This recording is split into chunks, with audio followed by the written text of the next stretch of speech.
देश की मीडिया को लेकर के क्या कहना है आपका? देखिए, क्या वो अपना रोल निभा रहे हैं? देश की मीडिया के बारे में मैं यही कहूँगा कि जो आज स्तर गिर गया है, क्योंकि आज सारी पब्लिक, अधिकांशतः पब्लिक एक प्रकार से मीडिया का एकदम वो कर मान गई है कि गोदी मीडिया हो गई है।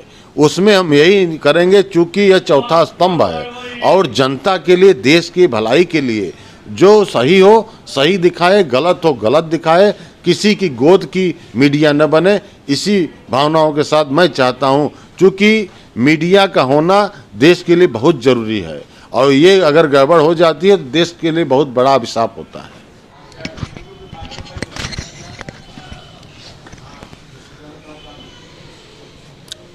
दोस्तों नमस्ते। अपने इंडिपेंडेंट प्रोजेक्ट अनजिपिंग यूपी को लेकर मैं पूरा उत्तर प्रदेश घूमने की कोशिश में हूं और पिछले कुछ दिनों से मैं मिर्ज़ापुर में हूं और मिर्ज़ापुर सदर विधानसभा सीट से कांग्रेस के संभावित प्रत्याशी राजन पाठक जी के साथ मैं इस वक्त बैठा हूं।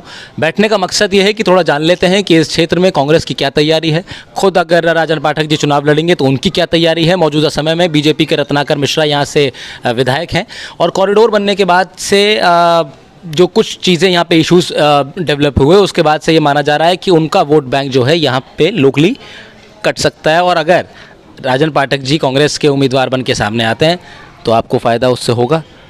देखिए, जो कॉरिडोर चल रहा है, कॉरिडोर में एक प्रकार से जिसे कहते हैं कि नियम कानून को ताक पर रख करके, संविधान को ताक पर रख करके कोई नियमानुसार कोई कार्य नहीं किया गया, लोगों के साथ जोर जबरदस्ती किया गया, लोगों को 4 गुना मुआवजा नहीं दिया गया, बिना कोई नोटिस के उनको बेदखली जबरी, मतलब जिसे कहते हैं गुंडागर्दी के बल पर माफिया राज चलाया गया।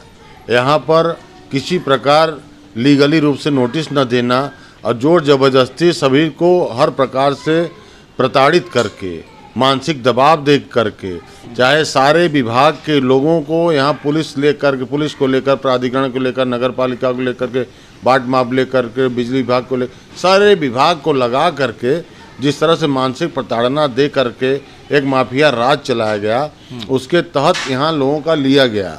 होता क्या है कि कोई भी चीज़ विकास किया जाता है तो पहले जिनको उजाड़ा जाता है तो उनको बसाने की बात होती है।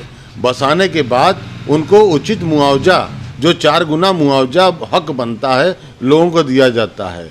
यहाँ पर तो किसी प्रकार लोगों को मुआवजा न दे करके जोर जबरदस्ती के बल पर किया गया। तो आप लोग उस समय as a party, as a opposition, as a विपक्ष, आप लोग क्या उस समय कर रहे थे सर? यहाँ हम लोग हर तरह से अधिकारियों को पत्र दिए, अपने को बोले, किंतु जिस तरह से कोई सुनवाई न होना, लोगों पर इस तरह से लोगों को जैसे पुलिस का पहरा लगा देना या इस तरह से मानसिक प्रताड़ना दे करके धीरे धीरे सबको बंधक बना करके कराया गया काम।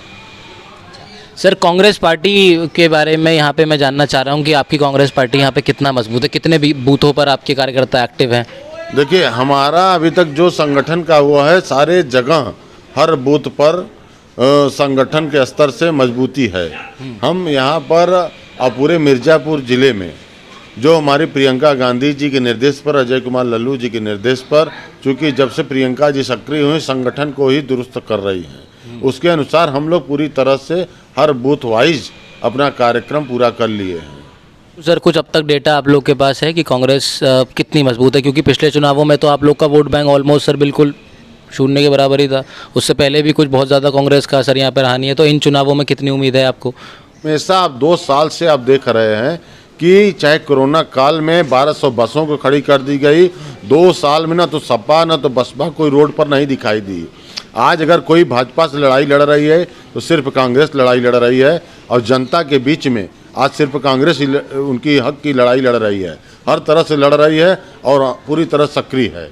इस आधार पर जो हम लोग, हमारे नेता के द्वारा महिलाओं के सम्मान में, बेरोजगारों के सम्मान में, किसानों के सम्मान में, व्यापारियों के सम्मान में, हर तरह से जो लगी है, इससे हमको हर तरह के लोगों का, आज हमारा जब भी रैली या कुछ भी कार्यक्रम हुआ है उसमें आप देख रहे होंगे काफ़ी भीड़ आ रही है, लोगों का सहयोग समर्थन मिल रहा है। अच्छा, ये भीड़ जो है सर कार्यक्रमों में जो आ रही है प्रियंका जी की, ये वोट में तब्दील हो पाएगी या नहीं हो पाएगी? देखिए, इसमें इसको आप खुद देख सकते क्योंकि हैं। पूरे उत्तर प्रदेश में भी मात्र 6% ही वोट बैंक है सर पिछली बार कांग्रेस का। आप ये देख रहे हैं कि आप कई जगह रैलियों को देखे हैं कि कहीं लोग भाड़े पर आते हैं, किंतु हमारे यहाँ लोग स्वतः चल कर आ रहे हैं। हाँ, तो बहुत अंतर है। चलिए, ये तो सर कांग्रेस की ऐसा पार्टी बात हो गई या तो संगठन बात हो गई। अगर मैं आपके विषय में जानना चाहूँ कि आप अब यहाँ का जातिगत समीकरण कैसा है सर आपके क्षेत्र का, कि अगर हम ये सोचें कि आप अगर आते हैं कांग्रेस को आप लीड करते हैं इस क्षेत्र के अंदर, या कौन सी जाति का वोट आपको मिल जाएगा? देखिए, जो आप स्वतः आप पता कर सकते हैं तो माँ विंध्यवासिनी के धाम में यहाँ हर वर्ग के लोग का भरपूर सहयोग समर्थन हमारे साथ है।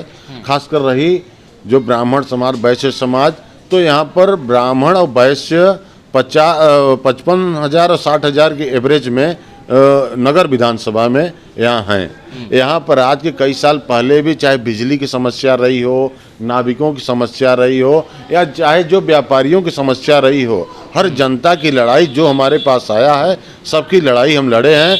यहाँ पर जो काम, चाहे मिर्ज़ापुर रेलवे स्टेशन का विकास हो, चाहे विंध्याचल रेलवे का विकास हो, 10 ट्रेन के स्टॉपेज की बात हो, या जो श्मशान घाट हमने यहाँ जो बनवाया है, बैकुंठ धाम, वो आसपास के जिलों में नहीं है।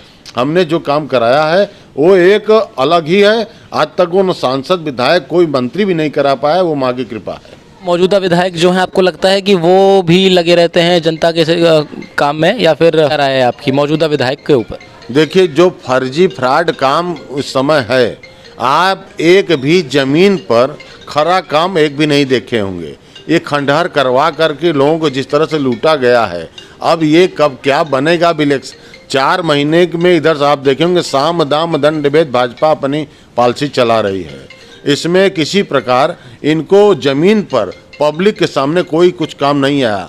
हाँ, आप चूंकि इलेक्शन में वोट लेना है इसलिए लालीपाप दिखा रहे हैं, साम दाम दंड भेद ये अपना रहे हैं। इनको कुर्सी लेने के लिए हर हथकंडा अपनाएंगे। आपका क्या विजन हो सकता है, आपका क्या विजन है जनता के और बेटरमेंट के लिए, और ख़ास तौर से जो यहाँ का पंडा समाज जो अब जो थोड़ा सा इशूज से गिर गया है उनको, क्योंकि आप भी उसी समाज से आते हैं इसलिए ये सवाल आपसे खास हो जाता है कि उनकी ज़िंदगी को अब और वापस पटरी पर लाने के लिए या और बेहतर बनाने के लिए राजन पाठक जी का विजन क्या है?